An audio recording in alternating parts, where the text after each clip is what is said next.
Miten hersonialaiset lapset eroavat ikätovereistaan? 255 päivää Venäjän miehityksen alla. Kuinka oppia rauhallista elämää uudelleen? Eläminen Dnipron varrella, näkemättä itse jokea. Miten voidaan palauttaa luonnon maisemat sodan lapselle? Olympiavoittajat ja Kobzan soittaja Kompanichenko. Yhdessä opettamme lapsuksia olemaan onnellisia kaikesta huolimatta.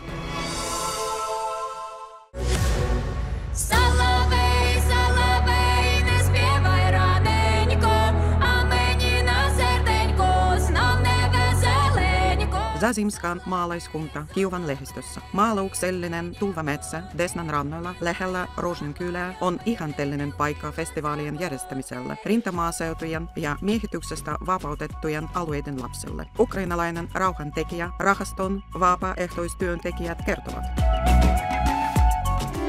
Sosiaalipolitiikan ministeriön tietojen mukaan Venäjän federaation Ukrainaan kohdistuvasta täysimittaisesta hyökkäyksestä lähtien melkein 1 miljoona lasta on saanut pakkomuuttajan statuksen. Erityinen luokka heidän joukossaan on vapautetun Hersonin lapset. Kaupunki oli 255 päivää Venäjän miehityksen alla, jonka aikana kidnappaus oli yleistä. Zazimjan kylän hyvän tekeväisyysfestivaalit oli järjestetty Palautamme lapsuuden vapaaehtoishankkeen puuteissa. Täällä on käynyt 500 pakkomuuttajalasta. Useimmat heistä ovat kotoisin Hersonista. Me toimme tänne hersonilaislapset, jotenkin kun Hersonista on Dniprojoki. Emme ole nähneet luontoa lainkaan, joten lapsemme täällä pitävät hauskaa, esiintyvät. Miten voi saada takaisin varastetun lapsuuden ja ylipäänsä jatkuvan pommituksen alla olevassa Hersonissa menetetyn yhteyden luontoon? Tämä on nyt erityinen humanitaarinen ongelma, jonka parissa on toiminut asiantuntevia vapaaehtoistyöntekijöitä. Aloitimme siitä, että järjestämme juhlat hersonilaislapsille Hersonin väestön suojassa. Ne juhlat pidettiin 2 vaiheessa. Lapset jätettiin 2 ryhmään. Oli animaatio-ohjelma, oli huvit, kuten piparkakun verittäminen. Lapset ottivat tämän huvin niin tunteellisesti vastaan, että ihan itketti, kun katselin heitä. Ikäluokka oli 6 ja 12 vuotta. Meillähän oli ollut 2 vuotta koronarajoituksia, miltei 2 vuotta sotaa. 6-vuotiaat lapset eivät edes ole tienneet, mitä on animaatio, ja he eivät olleet käyneet siellä. Heillä ei ollut yleisötilaisuuksia. Palautamme lapsuuden. Festivaalien idea syntyi ukrainalainen rauhantekijärahastossa. Se sai tukijoiksi joukon kansallisjärjestöjä. Ukraina yli kaiken, kansainvälinen integrointiliike, tšetšenialainen maailmankongressi. Tämä ei ole ensimmäinen kerta, että pidämme juuri lastenjuhlat. Tänä vuonna olemme ehtineet pitää ensimmäiset juhlat Hersonissa. Yli 100 lasta plus Odessan alueella lähtäämme lapsia Disneylandiin, Ukrainan sankarien lapsia, Ukrainaan kaatuneiden soturien lapsia. Eniten mitä voimme tehdä on auttaa Ukrainaa, niin kuin tšetšenit 90-luvulta lähtien ovat joutuneet kokemaan. Myös ennen 90-lukua Neuvostoliiton aikana karkoitukset olivat meillä vuonna 1944. Siksi olemme yrittäneet kaikilla ajoilla auttamaan Ukrainaa. Kaupungin ulkopuolella olevan keskuksen alueella lähellä Desnaa lapset valmistautuvat aamuliikuntaan. Ja vain heillä on ennen kuulumaton etuoikeus, kun veryttely tapahtuu oikeiden olympiavoittajien johdolla. Nämä ovat Oleksandr Abramenko ja Yuri Cheban. Aloitamme kaulalihaksista. Teemme kaulan kiertoliikeitä oikealle.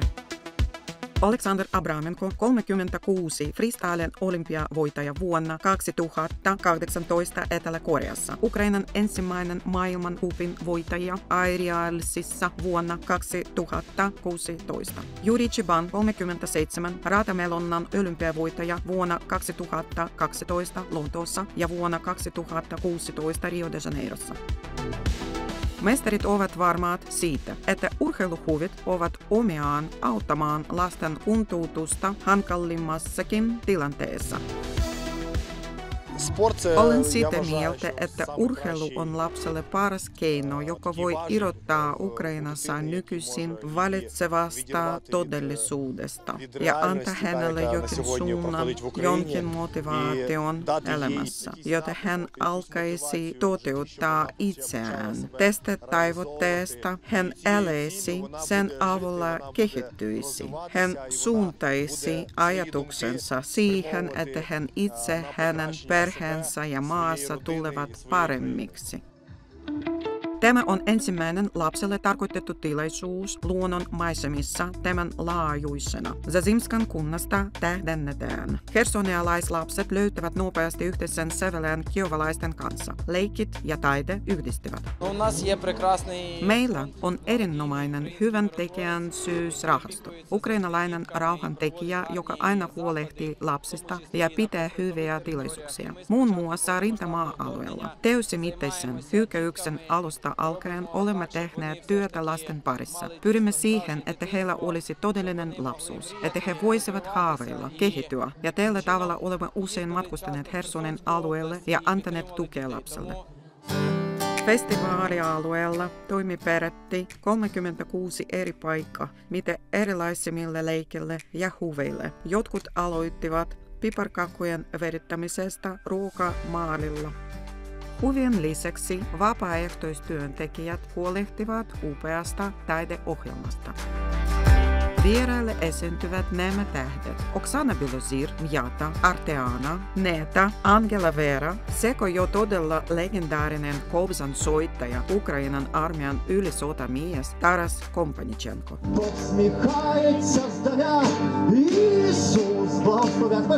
І дивують всі країни Збройним силам України. Розійдуться три дороги у широкий світ, три дороги до Женьки. Opetamme heitä palvelemaan yhteistä hyvää. Tämä on mielestäni hyvin tärkeää. Ihmiset ottavat vastaan kiinnostuneina, kyselevät, että mikä tämä on, miten tämä soitin eroaa tuosta ja mikä tuo bandura onkaan, mikä on tämän soitamen nimi, mikä tuo iso kitara onkaan, saanko itse kokeilla soittoa.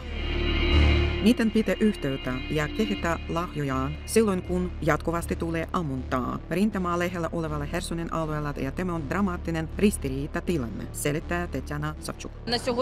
Tällä hetkellä Hersonissa lapset opiskelevat etänä. He eivät käy ulkona. Heillä ei ole kanssakäymistä, ja se on kovin huono asia, koska pitäisi olla kanssakäymistä lasten kesken. Se on pohja.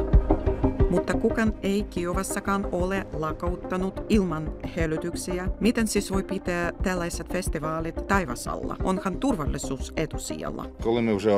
Tilaisuuden järjestämisen aikana meillä oli jo kaikkialla kyltit ja varoitukset, etteivät ihmiset tee striimauksia. Meillä oli viive kello 21 jälkeen. Saatiin tehdä vaatin suoria lähetyksiä. Festivaalit päätyvät noin kello 18. 3 tuntia oli riittävä aika, jota ihmiset poistuvat alueelta. Kanssakäyminen, luomistyö ja urheilu palauttavat henkisen tasapainon. Vapaaehtoistyöntekijät toteavat, ja ne kaikki yhdessä eivät vain usko voittoon, vaan myös käyvät taistelua sen puolesta. Sodan vaikeasta ajastamme huolimatta, jota elämme nyt, täytyy, että he tuntisivat lapsuutta. Täytyy, että he tuntisivat huomiota. Lapset ovat kuitenkin tulevaisuutemme. He ovat se osa Ukrainaa, joka tulee olemaan tulevaisuudessa, ja heihin täytyy kiinnittää mahdollisimman paljon huomiota. Hersonissa alkuun pantu Palautamme lapsuuden vapaaehtoishanke pyrkii kehittämään yleisukrainalaiseksi, ja huomattava osa alueellista sotilashallinnoista on jo valmis ottamaan vieraita vastaan, näitä nuoria sodan silminnäkijöitä.